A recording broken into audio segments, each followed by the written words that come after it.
Dear fellow scholars, this is a video with a special guest. Today we are going to find out how much water we waste just to make AI think. You see, these AI models are the new celebrities of the Silicon Valley. They have become hugely popular. Everyone is talking about them and everyone is trying to use them. But do we really know what's inside these AI models? Are they as clean as they seem? Well, first of all, they use up massive data centers. For example, the famous GPT-4 has 175 trillion parameters. That is an absurdly large number.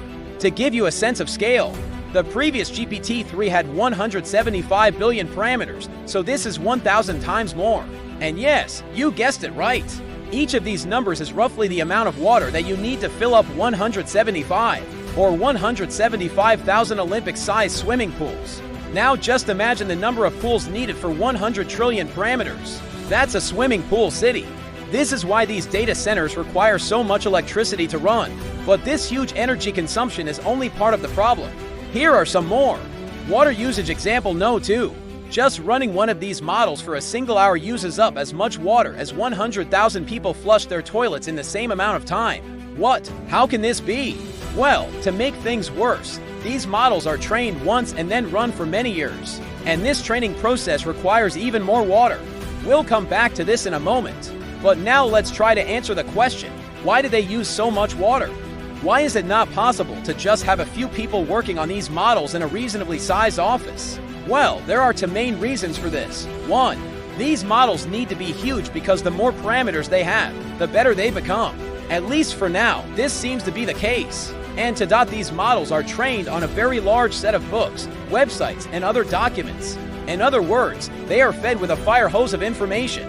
This training step is where most of the water is used. And when I say most, I mean 99%. So you see, these models are not as innocent as you might have thought. They have a dark side. And to top it all off, these models are also extremely expensive to build. So they are typically only available to big companies and governments. This means that the benefits of AI will not be evenly distributed across society. Instead, they will likely be concentrated in the hands of a few. And to make things even worse, it is not just water that we waste when we use these models. We also waste electricity, minerals, and also human labor. You see, someone has to write the code that makes these models work, and someone has to pay for all of this. Ultimately, all of this is done by humans. So who will benefit from AI and who will pay the price? Now before we finish, let's go back to the big picture. Is all this water usage worth it? Will AI improve our lives so much that it will be worth all of this? Well, it is hard to say. There are some examples where AI has been helpful, but there are also examples where it hasn't. For example, in healthcare, AI can help doctors diagnose diseases earlier and more accurately. But in other areas, such as self-driving cars, AI has not yet reached the level where it can be trusted with human lives. So what do you think? Is AI worth the water?